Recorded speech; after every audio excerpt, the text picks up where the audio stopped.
Shift. Up from the idea of the new day, sheds the skin, emerges the moist. We are tender green despite the groan of neatly arranged thoughts, free of stop and when, no such thing as. Chapter 1. The Birth. Under the falling snow, under his deep blue eyelids, the sleeping Ladrin watched himself running through a shadowy maze of dream and night. The turns ran under him from every direction, and he sped through the darkness with a mysterious urgency. He did not know where he was going, but deep in his sleep, he was going very fast. He could see himself from overhead, the lean body, thin and rapid wings, the glints of light from his own eyes trying to see in the dim dreamscape. The young dragon had been curled up in a snowdrift for nearly 3 days. His deep blue scales glistened in the moonlight, and he kept his tail wrapped around his body. His thin wings, still growing into their full wingspan, were folded close along his back. The cold was bringing him home. In the Arctic ice, he could sleep. In the frigid air, he could see more clearly, smell more deeply. In the muddled heat, experiences and sensations tangled themselves inside him in a hot disarray of colors, smells, and noises. The disorientation was sorting itself in the clarity of the ice. The receding strands were leaving, exposing a dragon that had begun to recognize himself in the dream time. For with each turn of the dark maze, he could feel himself coming back to where he belonged. He had never needed to find his way back. This whole experience of needing to return to himself gave him a strange anxiety that intensified his slumber. This search for his own belonging was utterly new. A sense of having been displaced increased his urgency to close the gap between his uncertain heart and his certain home. This rest was his first step toward rejoining his tribe after 4 months away on the southern continent. It was a hot, vast, unnamed place to which all young dragons were sent. They would leave their own continent they knew as Gren Amar with all its deep ice and endless snowy peaks, and fly to the strange golden plains and soft rolling hills that would unseat a dragon's whole identity. This was intentional. It was the ancient vision of the elders that every dragon venture into these mysterious lands. Every time a youth beheld a new horizon, the sense of newness and wonder would expand inside every living dragon, no matter where they were. Through every individual quest, the collective culture of dragons maintained a more accurate sense of their place in the mystery they regarded as their existence. Through this continually revitalized relationship with what they did not know, the dragons kept lovingly to the tenets of their lives that were familiar to them, and so peace among the dragon tribes was maintained by continually and ritually sending the young ones away. The sleeping Ladrin had fulfilled the purpose of his journey, to see. He had answered the vision of the dragon elders that every young dragon fly away into the unknown. Now he rested in the ancient grove to which only returning questers and the ill were assigned. Nobody could enter without surrendering something, a burden, an ailment, a limiting and outdated sense of the self. His chest ached as did the chest of every dragon at the moment. Now everything inside would expand for the next 3 days. He had been warned of this. He couldn't just fly back to the great gorge where his tribe lived. They waited for him among the massive, ancient nests hung from the cliffs over a river that opened into a nearby sea. The way for Ladrin to pass this time was to remain as close to the earth and eternal snow as possible. If this was not undertaken, the dragon would be subject to the incurable and dangerous bends of the spirit. This was an agony of malaise and disorientation to which, in the long history of dragon lore, a few hasty dragons had lost their souls. However, Ladrin had not missed a word of his teachings. He knew what he was supposed to do. After the 3 days, the restored dragon would make the last flight toward home. Ladrin turned and attempted to burrow deeper into the snow. The soft cold around his muzzle lightened his sleep, and the dark maze of his dream began to grow wider, like a rushing stream that spills out into a broad confluence. But before the last of his brow could descend beneath the bank, a sudden burst of light flared through the nearby trees and directly through the thin blue membranes of Ladrin's eyelids. Ladrin jolted with a grunt and awkwardly raised his tired body above the snow. His nostrils immediately detected a metallic tinge in the air mixed with the smoke of charred wood. His sleepy eyes scanned all around. Such a light, he thought, could only come from a dragon breathing fire. But, Ladrin recited to himself, a dragon only breathed fire in anger, and anger was not allowed here. The old rule said that anger was always taken to the sea, which was the only force greater than the dragon's. The sense of displacement that had been receding within the resting dragon now returned full force. Something was not right. His mind raced. Perhaps this was no other dragon, but something else. Ladrin ambled his body with his flight-sore wings and aching heart forward. He'd seen enough strange phenomena in his journey, all the creatures and landscapes, that surprisingly his courage remained in place. He noticed the passing awareness of how brave he had grown. It swelled within him until dampened by a sudden doubt. What if he had been followed home? This was strictly forbidden. The sanctity of the dragons and all of Gren Amar depended upon every dragon's solo return. A great deal of his early teachings had been about how to be an observer and keep one's distance, to take it all in without being seen, and if encounters with other creatures were made, how to relate sparingly. Just as the other creatures seemed strange to him, so did the dragons seem to the animals of the unnamed continents. In some places they were feared and considered bad omens, and others, reports of their sightings were considered aberrations of vision and at the most unreliable projections of legend.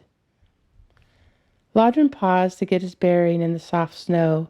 In the dim dusk light he saw no tracks, let alone no one else, yet he could feel someone there.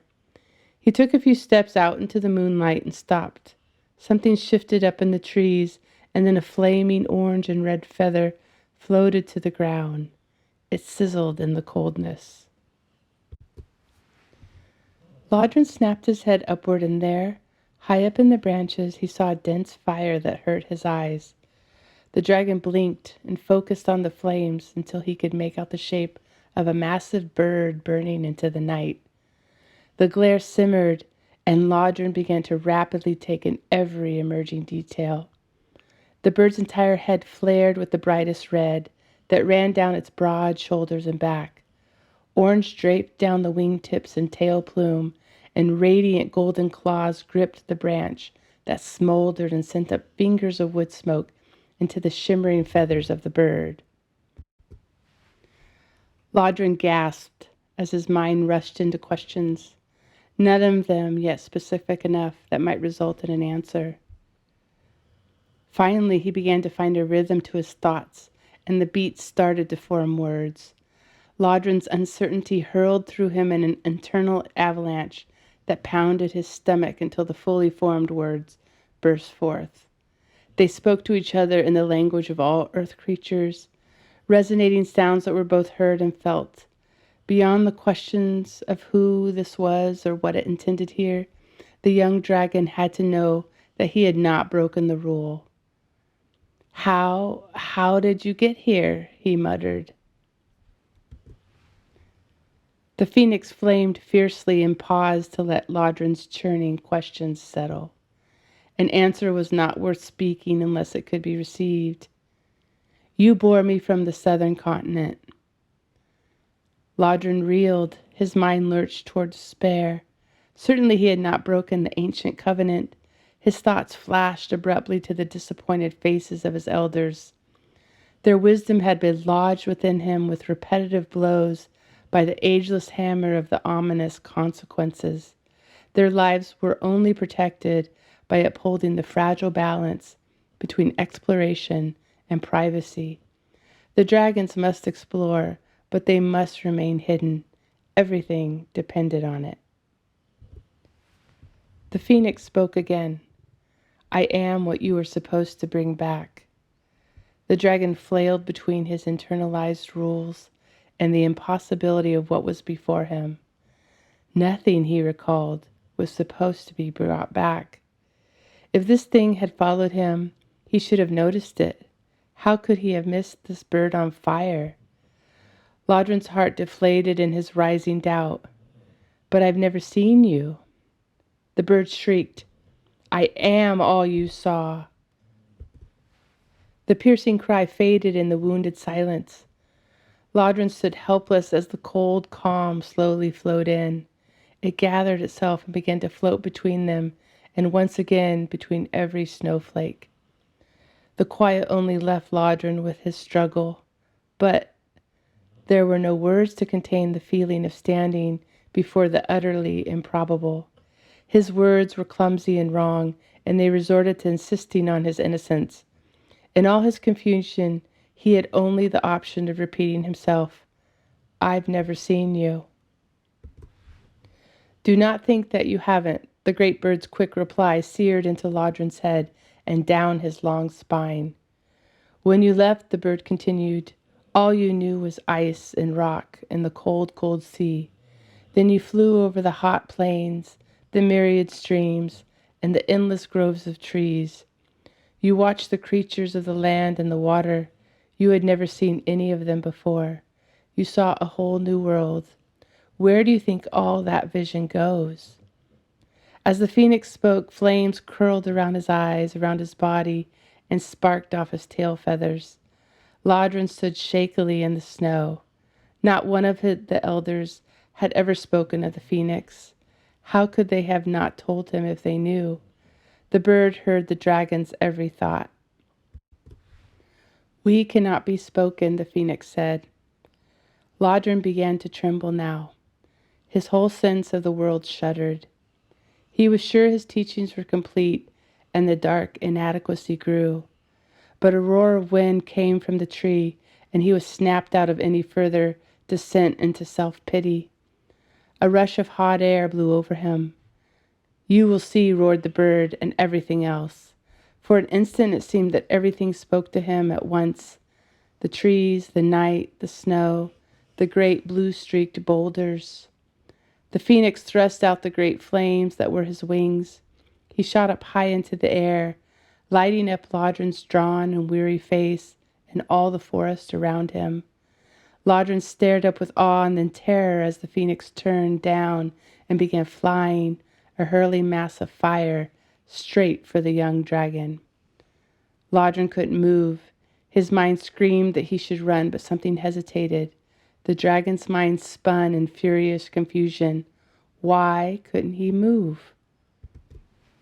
There was something within him that wouldn't go. It remained still, even calm. The young dragon screamed at this betrayal. It was his heart. To his own astonishment, his heart felt no need to flee. It waited, taking in everything. Then something snapped in his brain and his eyes turned back. His mind slowed as his body became filled with the same stillness. Everything beyond his ability to think was waiting for the bird. The fiery phoenix rushed down, faster and faster, its burning gaze aimed right at the dragon's waiting heart. Now Ladrin saw no more night, only the growing flames of the fiery vision getting closer and closer. The dragon raised his head higher and stared more intently into the fire. The air roared, and sang in shrill tones all around him. Ladrin's mind had spent itself into empty perception. Everything was consumed with thrilling anticipation. The urge to jump away had dissolved in the glare. Something was different here. All of him was now full of the understanding that there was nowhere else he could be. At last, a new thought entered his mind and hung brightly in the purified vastness. This is what he had been waiting for. This was the conclusion of all his teachings. This was the goal of his quest. Like a perfect eclipse, his mind shifted into alignment with the radiant orb of his heart, just as the phoenix flew right into him, passing through his skin and soaring deep, deep into the center of his soul. Upon touching the core, it exploded out until every part lighted up in flames. Every dark corner was engulfed and burning. A profound light began emanating from all of Ladrin's body. The dragon sucked in big gasps of air as he felt himself churning in the immense heat. His wings suddenly grew to their full splendor. They flared in opposite directions, sending sparking lights of every color into the night. The rest of his body expanded until he was twice the size he had been, the full stature of an adult dragon. Ladrin stood on bare rock now, in the center of the grove. The melted snowbank rushed away in variegated torrents in every direction. Inside, Ladrin burned with ferocious pleasure. The weariness was long gone, replaced with strength and clarity beyond all his experience. A massive thrill rushed through every bone, every muscle, every scale along his body. He lifted his head, gazed over his bright blue wings, and roared into the night, sending up a broad torch of fire that could be seen across all the continent of Gren Amar. It was the signature beacon of light that announced to every dragon who had ever quested that another dragon had at last come home.